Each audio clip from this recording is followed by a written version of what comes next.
Hi there, I'm Debbie Wendt of Wendt Quilting. I'm here at an AQS Quilt Week and I want to show you a little tip and trick that I do. I have been teaching it, so it's a lot of fun to see how to do bindings in just a little bit different way. If you don't want to turn it to the back and hand sew it, I have some tips for you for doing it all by sewing machine. So I'm going to show you this little guy first that's here in front of me. So if you look at the front of the sample, it looks like it's been done by hand. Yet if I turn it over, you can see I've got a little stitching line. So the way that I do that is I actually put the binding on the front of the quilt, I turn it to the back, and then I stitch in the ditch. So this is just a corner that I've done here to show you that technique. And then if you look at the back, it's got that stitching line. If you match your thread to your binding, it's going to be a lot less visible. We can go beyond that and add what I call a faux piped binding. It's almost like a little flange. It is not inserted before the binding, it's actually part of the binding. So this is what I did on my Twirl-A-Tool pattern, and it's got this black that looks like all the others in the background, and we'll show you that quilt in a minute.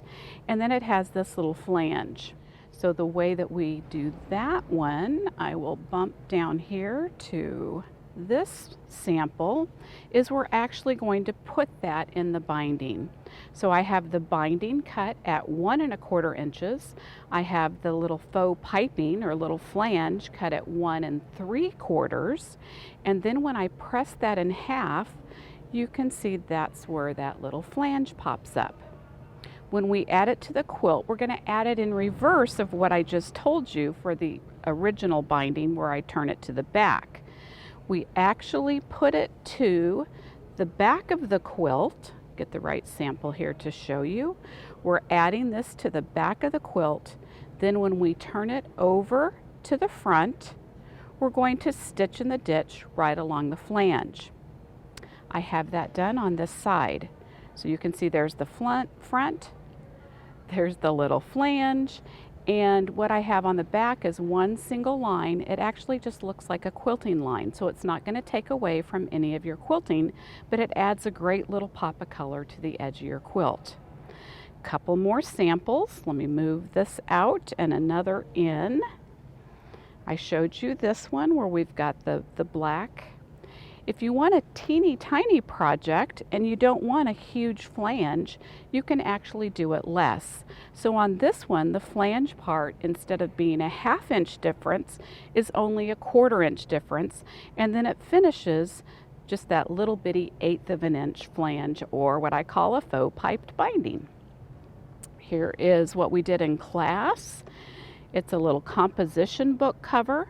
So you can put your composition book in there, and then you've got a nice little pop of color. One more quilt to show you here in the camera is one that I did. It's more a little modern take on trees.